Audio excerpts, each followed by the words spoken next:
O Apocalipse, o livro mais impressionante e radical da Bíblia. Um texto sagrado que profetiza o final dos tempos. Que segredos se escondem entre suas páginas? Quanto tempo de vida resta à espécie humana? A história tem um rumo, e esse final é iminente, porque já estamos na etapa da última dessas figuras. Ou seja, o fim da história já está próximo. Porque muitos mencionam que existe um lugar onde seus habitantes poderiam se salvar.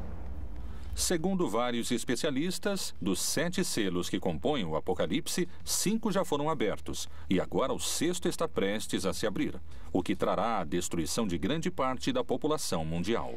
O caso está aí, mas há 7 selos. Quem nos dirá o que vai acontecer? E todos choram. Mateus está sugerindo a possibilidade de que não haja tanto medo no final dos tempos. Um grupo de cientistas detectou na natureza novos sinais que anunciariam um desastre natural com um poder destrutivo capaz de provocar a extinção da espécie humana. O mundo acaba para dar lugar a outro mundo novo.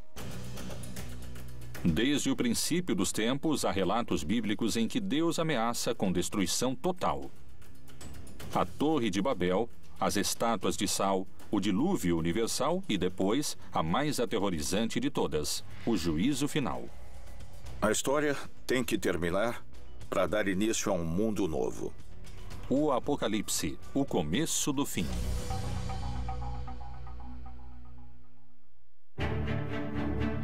Ao longo da história, a ideia do fim do mundo provocou numerosas teorias. Algumas inspiraram esperança. Outras até provocaram suicídios em massa. Várias reavivaram o histórico enfrentamento entre a fé e a ciência. Mas, de modo geral, todas previram um final que nunca chegou. No entanto, hoje, vários cientistas e estudiosos da Bíblia consideram a possibilidade de que o fim do mundo esteja próximo.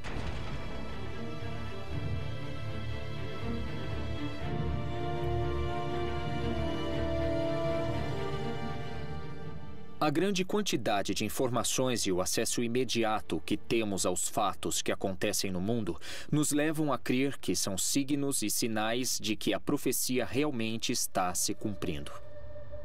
Qual é a informação secreta contida no livro mais impressionante da Bíblia e que acaba de ser revelada? Talvez algumas respostas se encontrem no contexto em que o Apocalipse foi escrito. Palestina, ano 90. Pouco depois da morte de Jesus Cristo, os seguidores de sua mensagem cresciam em número no Império Romano. Mas, nessas terras, a ideia do Messias era sinônimo de rebelião política. O apóstolo João era uma figura-chave para os romanos. Ele descreve um império corrupto, assassino, perseguidor, que se opõe a essa verdade messiânica que eles interpretam. Então, ele vê esse mundo em estado de destruição. O livro do Apocalipse é uma fórmula literária em que, de alguma maneira, aqueles que o escreveram tentaram dar certa esperança às pessoas que estavam sofrendo uma perseguição. O autor do livro do Apocalipse se apresenta como um desterrado na ilha de Patmos e é geralmente identificado como o apóstolo João.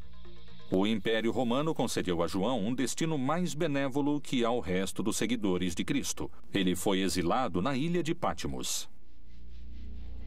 Lá, ele teve as supostas revelações divinas que plasmou naquele que se tornaria o livro mais controvertido da Bíblia, o Apocalipse. O livro do Apocalipse foi escrito pela Igreja no último momento do Novo Testamento, por volta do ano 100, e significa a revelação. Através de visões proféticas, o livro parece prever a destruição do mundo de maneira progressiva até o retorno de Jesus, que regressará para julgar toda a humanidade e salvar os cristãos. A estrutura do texto é complexa. Contém etapas distintas, marcadas por 7 selos, 7 trombetas e 7 taças. A ideia da trombeta como aquilo que anuncia, a ideia da taça como aquilo que contém, que sustenta algo, que se derrama, a ideia dos selos como aquilo que, de algum modo, dá certificação. Os selos seriam acontecimentos que se deram de maneira constante ao longo de pelo menos 2000 anos. Existe a postura antiga, que considera que tudo anunciado no Apocalipse já aconteceu, e a postura futurista, que crê que está para acontecer. No entanto, creio que o Apocalipse é uma descrição de tudo que tem sucedido no que poderíamos chamar de período da igreja, ou seja, para os crentes, desde o momento em que Jesus parte até que ele retorne. Tudo isso é o Apocalipse. O fundamental é que existe um valor da história, um julgamento da história, e quem tem o livro nas mãos é precisamente o Senhor Jesus Cristo. É Ele quem pode julgar sobre o que ocorre na história. De diferentes maneiras fala-se de uma destruição paulatina do mundo e do ressurgimento do mundo em torno de um novo céu e de uma nova terra.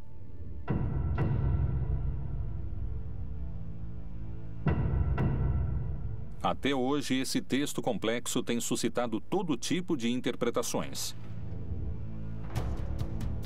Uma das hipóteses é que nos encontramos na fase final do Apocalipse. É a etapa chamada Grande Tribulação.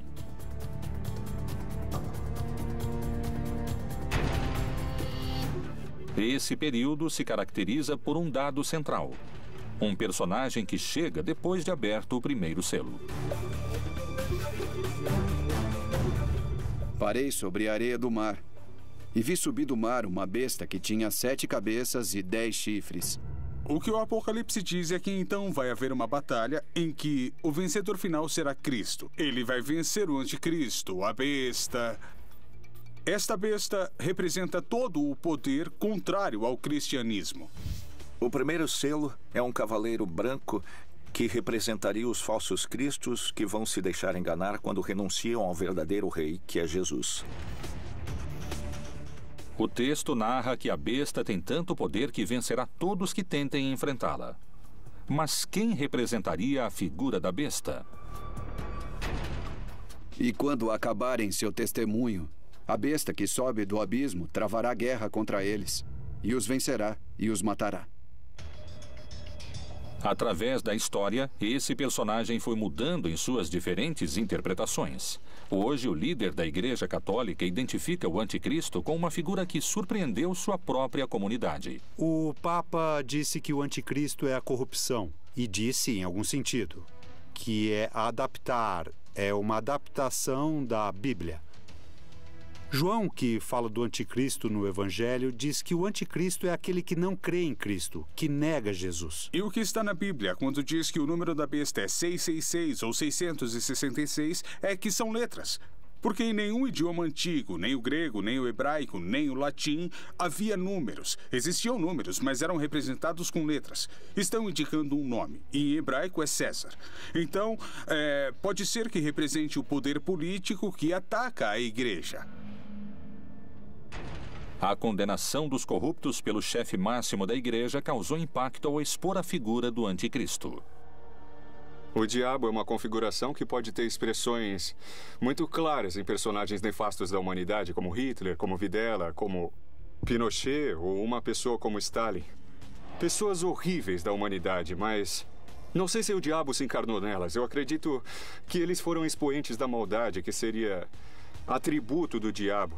Mas creio que nos equivocamos e que o pior da maldade é exercida por seres humanos. Por trás de tudo isso, há homens e mulheres que a exercem. Então, aí, podemos identificar os anticristos que existem nesse sentido.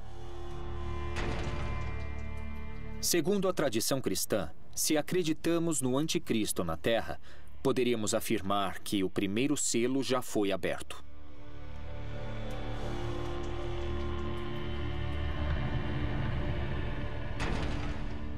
O segundo selo revela um cavalo vermelho, que significa a violência, a guerra, e que precisamente está descrevendo a guerra, a destruição da comunidade. O cavalo na América Latina, pelo menos no Cone Sul, era muito comum como meio de transporte. No Oriente Médio é muito mais restrito, há muito menos cavalos. Era um símbolo da realeza, de poder, da beleza, muitas vezes ligado também a forças negativas, forças poderosas que têm a ver, às vezes, com o orgulho divino frente à vontade de Deus. O Apocalipse fala de uma realidade permanente. A violência entre os humanos vem desde o Gênesis, desde o capítulo 3, quando Adão e Eva discutem quem foi o culpado. Desde então se instaura a violência. Não há época em que não exista violência entre os humanos, morte e destruição. Se levarmos em conta que as duas guerras mundiais do século XX fizeram mais de 80 milhões de vítimas, é evidente, não podemos deixar de concluir que o segundo selo já foi aberto. O terceiro selo trata da fome. Uma pessoa em cada 9, 13% da população mundial, passa fome, segundo dados do último relatório da ONU. Quando falamos do Cavaleiro da Fome, efetivamente podemos saber que no mundo sempre houve fome. Hoje temos 850 milhões de pessoas morrendo de fome no mundo. Mas a fome ameaçou o mundo.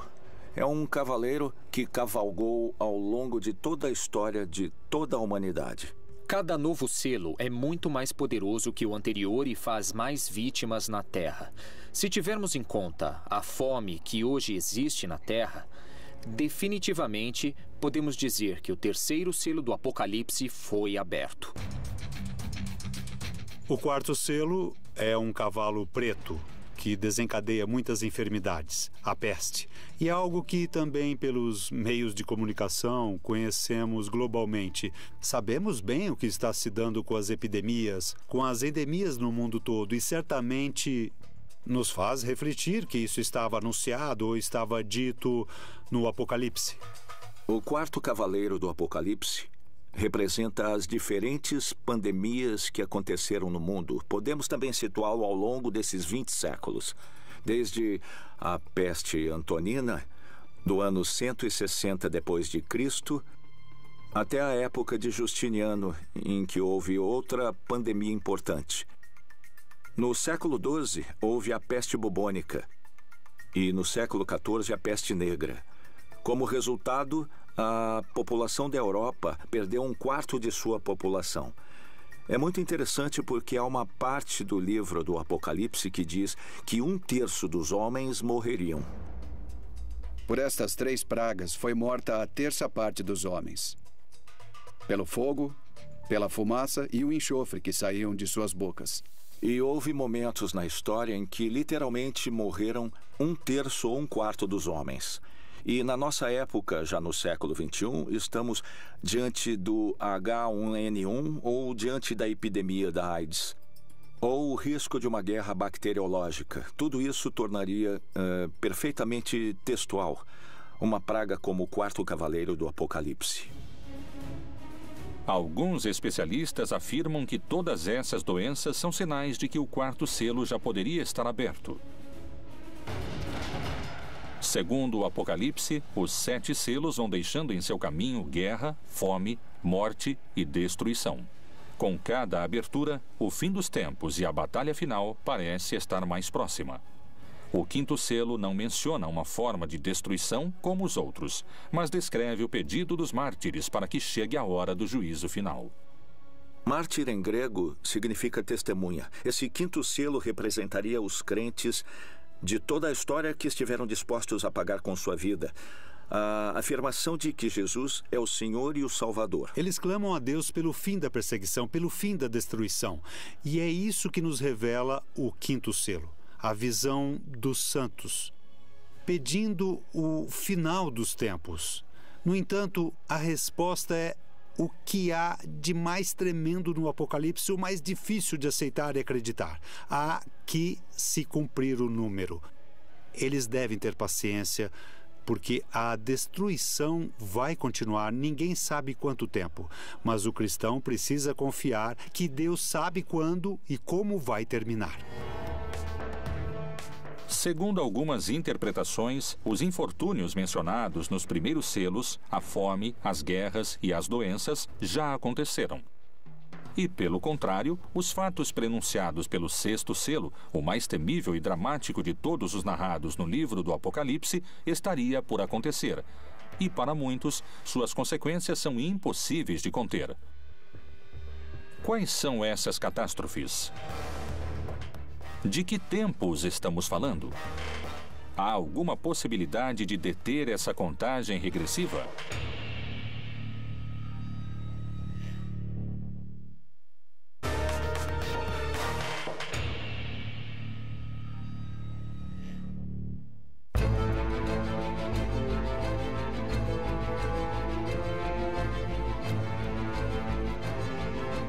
O Apocalipse, o livro mais misterioso da Bíblia. Supõe-se que foi escrito pelo apóstolo João com símbolos e mensagens ocultos para não cair nas mãos dos romanos, que o teriam destruído. Não queriam que a palavra de Jesus e seu movimento contra o império prosperassem. O mistério das 7 estrelas que viste na minha destra e dos 7 castiçais de ouro. As 7 estrelas são os anjos das 7 igrejas. E os 7 castiçais que viste são as 7 igrejas.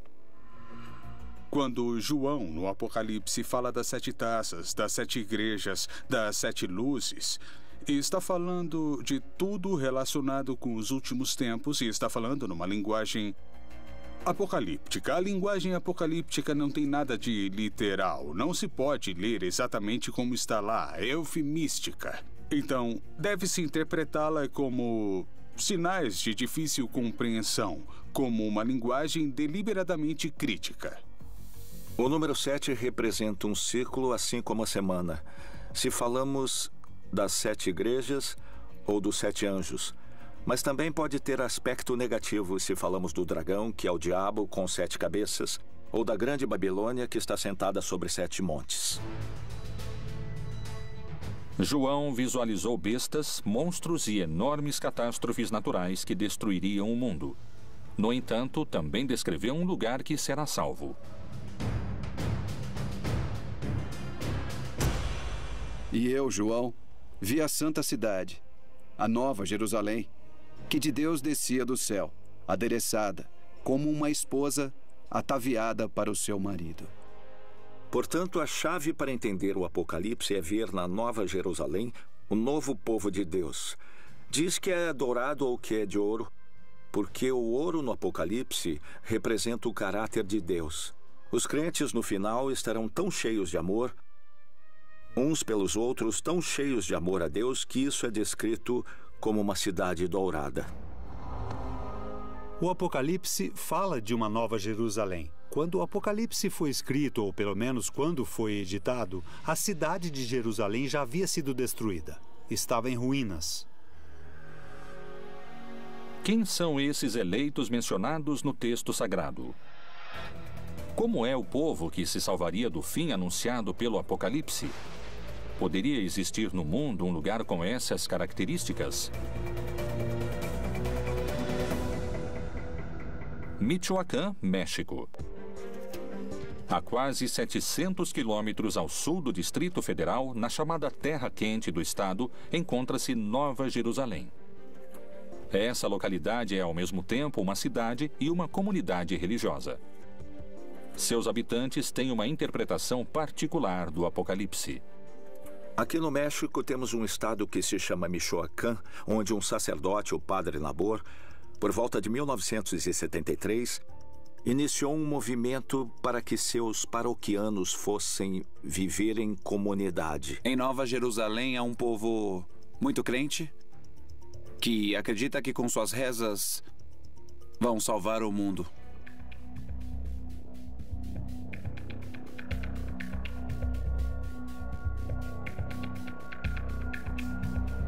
Nessa cidade nos disseram que o mundo vai acabar e que só vão se salvar aqueles que têm fé em Deus e os que rezam, os que se ajoelham e pagam o dízimo, os que se humilham, os que ficam de joelhos diante do tirano, que é o que sempre nos disseram.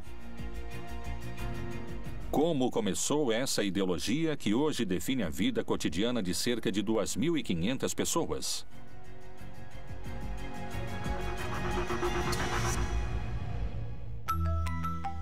Em 1973, Gabina Santos, uma camponesa de Peruarã, trabalhava em um campo como todos os dias. Mas esse não era um dia comum. Aconteceria algo que marcaria o destino de toda uma cidade.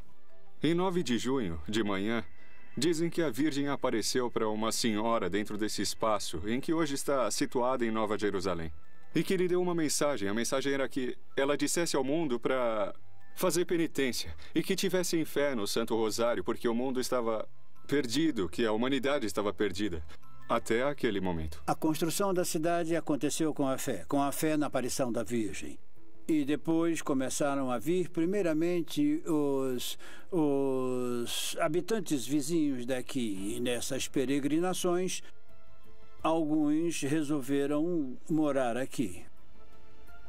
A Virgem, quando pediu ou indicou como se formaria uma comunidade ou uma cidade, ela disse como queria a comunidade.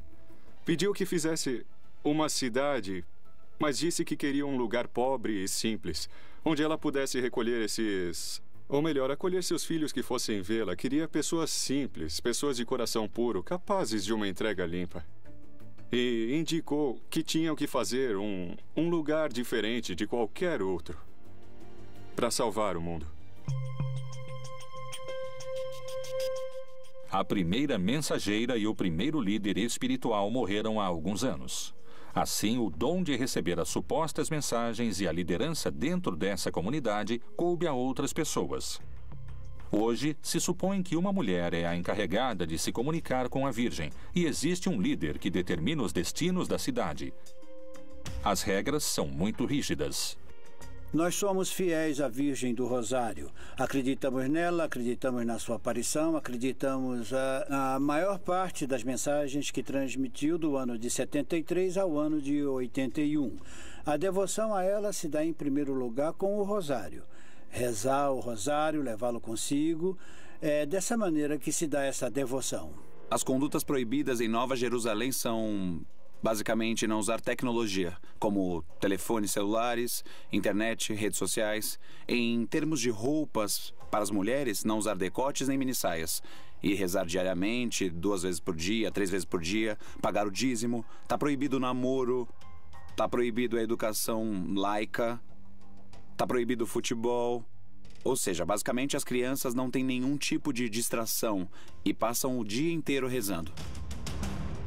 Desde os primeiros séculos e na Idade Média houve grupos que trataram de fundar comunidades onde se estabelecesse a Nova Jerusalém.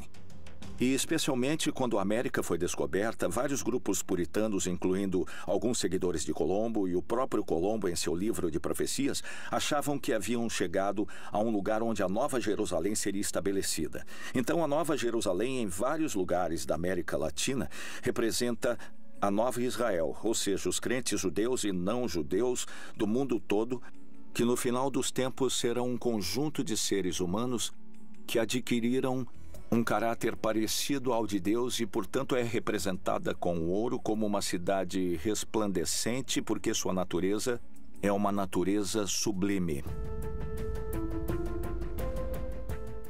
Poderia a cidade Nova Jerusalém ser o único lugar isento da destruição global do Apocalipse anunciada no 6º selo?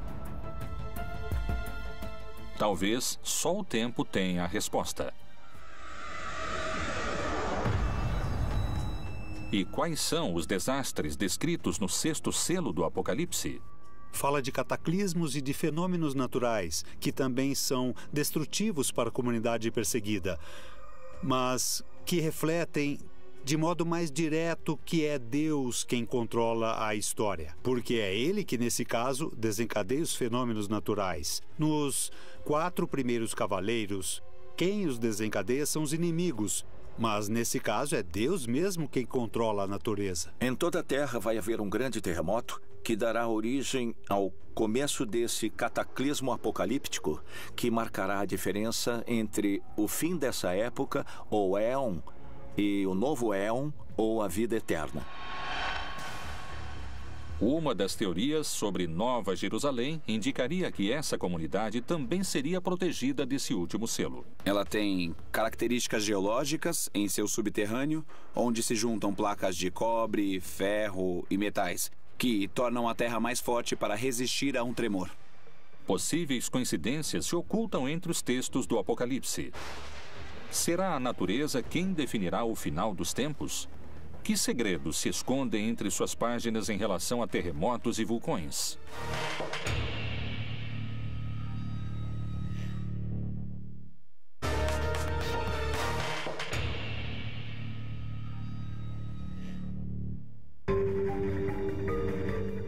A interpretação de vários estudiosos da Bíblia sugere um cenário dramático na etapa mais destrutiva, que profetiza uma devastação planetária.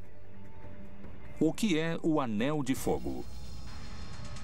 Por que alguns cientistas afirmam que nele poderia se desencadear uma destruição maciça e que coincide com a descrição do sexto selo? O significado do Anel de Fogo, que basicamente rodeia todas as costas pacíficas do Oceano Pacífico, é a colisão das placas. Nessas zonas de colisão de placas continentais e placas oceânicas ocorrem fenômenos vulcânicos e sísmicos.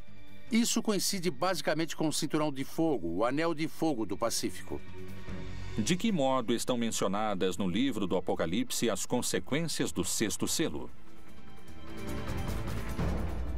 Mas quanto aos covardes, aos incrédulos, aos abomináveis e aos homicidas, e aos que se prostituem, e aos feiticeiros, e aos idólatras, e a todos os mentirosos, a sua parte será no lago que arde com fogo e enxofre, o que é a segunda morte. Do ponto de vista geológico e astronômico, os fenômenos são basicamente a extinção do Sol.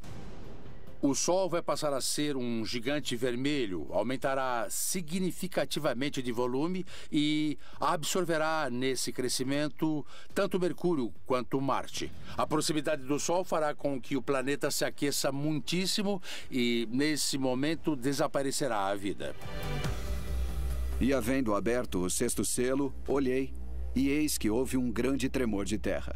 Quando se abre o sexto selo do Apocalipse, ocorrem os terremotos. Aqui, a palavra é literal. Não existe outra definição, nem explicação, nem nenhum tipo de erro de tradução.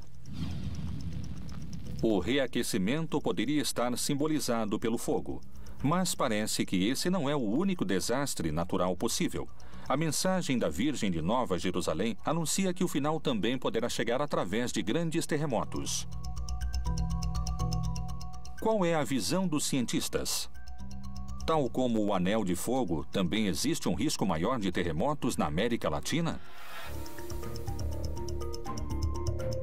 Equador, 31 de janeiro de 1906, magnitude 8.8. Chile, 22 de maio de 1960, magnitude 9.5. Foi o terremoto mais violento de que se tem registro. 4.000 pessoas morreram e cerca de 2 milhões perderam seu lar. México, 19 de setembro de 1985, magnitude 8.1. Mortos, 20.000. Haiti, 12 de janeiro de 2010, magnitude 8.0. 220.000 pessoas morreram. Os pontos do mundo com maior atividade sísmica são os que se encontram próximos de alguma falha, que é a união entre duas placas tectônicas. Toda a costa ocidental da América, não só da América Latina, mas também da América do Norte, que é parte do Cinturão de Fogo do Pacífico, tem atividade sísmica permanente, de graus baixos até graus altos, mas sempre está relacionada ao movimento das placas tectônicas, como é o caso também do vulcanismo. Porque se levantará nação contra nação e reino contra reino. E haverá terremotos em diversos lugares, e haverá fome e tribulações. Estas coisas são os princípios das dores. O aumento da grande quantidade de terremotos que vem acontecendo desde 2009 é um fenômeno que a ciência investiga e para o qual ainda não pôde dar uma verdadeira explicação. Os textos messiânicos ou apocalípticos podem ser lidos de várias formas, e sempre em cada geração há os que dizem que está para acontecer, porque isso faz alusão a Obama, faz alusão a Putin, faz alusão à crise econômica. E isso fala de tal guerra, ou seja, sempre houve pessoas que tentaram interpretar os textos e focalizá-los. Na seita do Mar Morto, há um tipo de literatura que se chama Pesher, que é a interpretação, por exemplo, do profeta Habacuque ou outros. E aí eles fazem isso. Há um texto bíblico e eles agregam. Essa figura é tal pessoa que existe hoje, ou seja, querem ajustar o texto e adaptá-lo. Ou dizer, viu, isso explica o que está acontecendo hoje em dia. No início do século XX, começaram a surgir os primeiros sismógrafos e assim começamos a ter um registro mais exato da atividade sísmica até o presente, com melhores equipamentos e uma maior quantidade de equipamentos para registrar a atividade sísmica. E assim podemos verificar com maior precisão todos os sismos que ocorrem no planeta.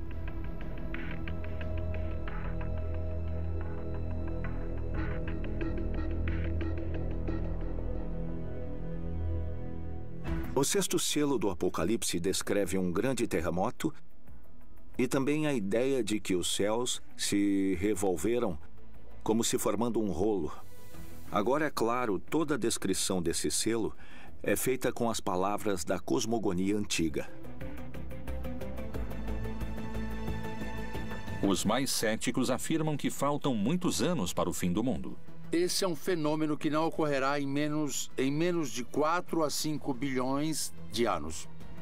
Para outros, a destruição global através de vulcões e terremotos é iminente. A essência desses símbolos continua sendo vigente, na ideia de que a história tem de terminar para dar início a um mundo novo. Vários intérpretes concordam com a análise de alguns cientistas. Vivemos em tempos apocalípticos e o fim do mundo pode começar a qualquer momento. Vamos assistir a um final do mundo dos tempos bastante forte e muito caótico. O sol, a lua, as estrelas vão cair. E Jesus irá se estabelecer na terra e vai separar os que o seguiram dos que não o seguiram. Qual é a evidência que confirmaria o possível retorno de Jesus antes do fim dos tempos? Talvez a resposta se encontre em outros livros da Bíblia.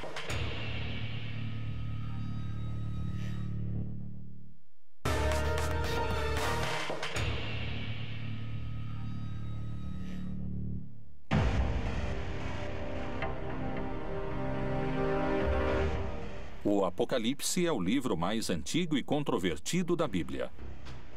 Tanto no Antigo como no Novo Testamento, vários profetas descreveram como seria o mundo em tempos apocalípticos.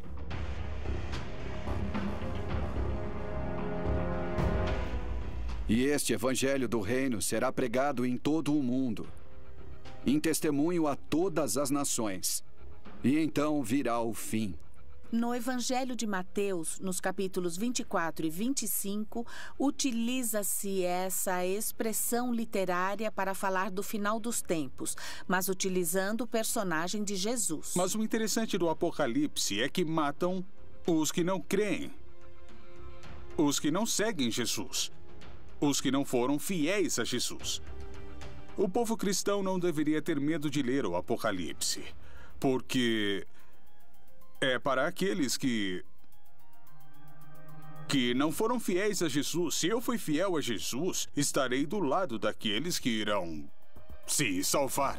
Muitos correrão de uma parte para outra, e a ciência se multiplicará. Daniel também faz parte desse mesmo gênero literário. Escreveu alguns de seus fragmentos e de maneira apocalíptica. E também aqui podemos reconhecer esse aceleramento dos processos humanos, dos processos históricos, que de fato na época em que Daniel escreveu não se podia imaginar a quantidade de conhecimento acumulado, as possibilidades tecnológicas acumuladas e também os recursos humanos acumulados. E simultaneamente a isso, o desgaste do planeta, o desgaste das relações humanas, a quantidade de habitantes, tudo isso evidentemente influi e estamos num tempo de aceleração e isso é indiscutível. A cada minuto somam-se cerca de 2.000 páginas ao conhecimento científico do homem, e uma pessoa precisaria de 5 anos para ler todo o material que é produzido a cada 24 horas. Temos carros que chegam a 350 km por hora e aviões que ultrapassam a velocidade do som. Um ritmo de vida incomparável ao que se levava há 2.000 anos. As visões no livro de Daniel estão entre os grandes mistérios apocalípticos. São símbolos de que a sociedade humana em sua história chegará a um ponto tão instável que ela própria vai desmoronar. Tudo isso está simbolizado por um cataclismo como acontece em toda a literatura apocalíptica. O julgamento da história é um elemento no qual crê o cristianismo. Nós o chamamos de parúsia. É a vinda do Senhor Jesus no final dos tempos como juiz da história e da vida de todos os seres humanos. É verdade que nosso momento histórico tem uma peculiar consciência da decadência da história humana.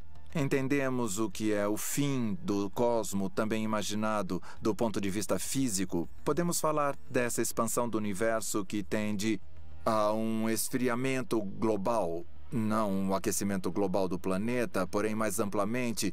E podemos imaginar, sabemos que a Terra, nosso lugar onde desenvolvemos a história, é decadente. Havia 3 visões básicas do fim da história. Uma visão que se chama utópica, que chegará ao fim dos tempos e o cordeiro viverá com o lobo, e a criança brincará com a serpente, e a destruição cessará, ou seja, uma visão idílica da paz universal. A outra visão é restaurativa. Então é uma ideia segundo a qual a época messiânica é a restauração do reino de Davi, ou seu equivalente. Ou seja, uma época em que Israel viverá em paz com seu próprio estado, um estado poderoso. A terceira visão é que é uma visão catastrófica. Crê que antes do final da história e da paz, haverá uma época terrível de guerras, de lutas, que tem um valor simbólico no mundo ocidental, o Armagedon, que usa como término da luta final.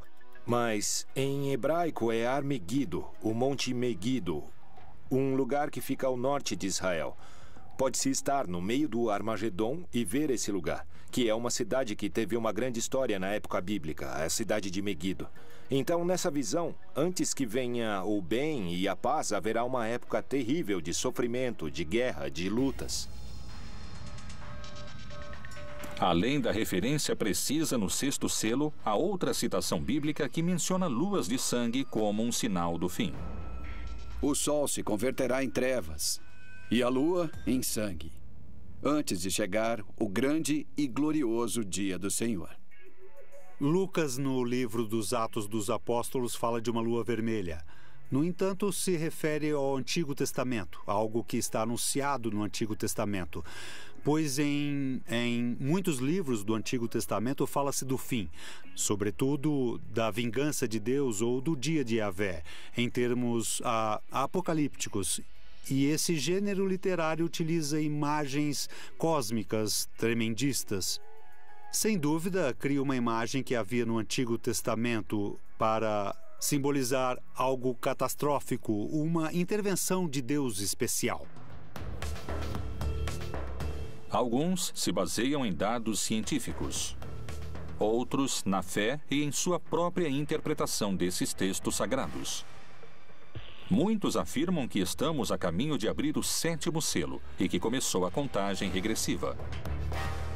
O que ninguém sabe é se o mundo acabará em milhares de anos ou em poucos minutos.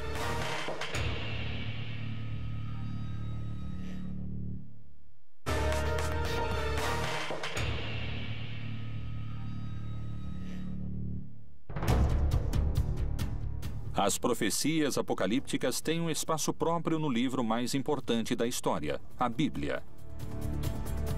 Depois das catástrofes do 6º selo, o texto descreve a abertura do 7º, em que 7 anjos tocarão 7 trombetas e 7 taças serão derramadas.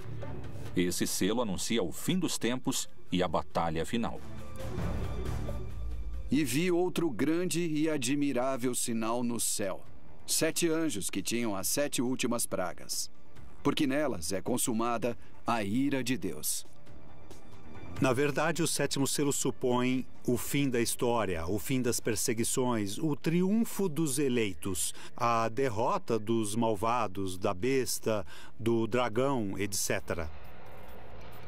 O Apocalipse também mostrou ao longo de todo o texto que quem comanda a história é Deus, que ele inclusive permite aos maus e aos cataclismos atingirem os eleitos. E, finalmente, o sétimo selo revela o triunfo divino, a instauração do reino de Deus no mundo. O dia final será precedido de uma batalha entre um anticristo e Deus, ou o bem.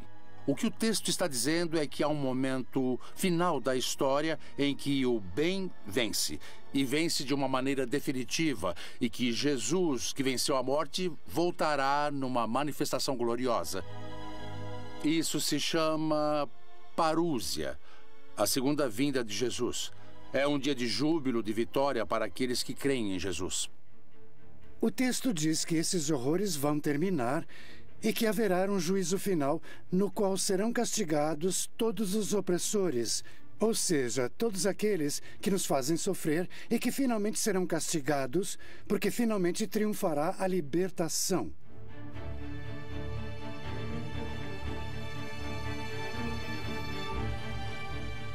É uma mensagem de esperança. Mais tarde, a igreja transmitiu isso como se fosse uma revelação sobre o que vai acontecer depois da morte, que haverá um juízo final sobre todos, ok? Então isso já é uma interpretação feita pela igreja que faz parte do seu projeto de dominação. O Apocalipse não é um livro histórico. Não é um livro do futuro, não é como uma bola de cristal que revela o futuro. É um gênero literário, escrito no gênero literário judaico-apocalíptico. A atmosfera se torna de terror quando o Apocalipse é citado hoje. Não é sobre o futuro. Quem escreveu o livro não estava pensando no fim do mundo, nem no futuro. Estava pensando no presente. Existiria o povo eleito que poderia se salvar do fim do mundo? Seria possível minimizar as consequências das catástrofes naturais?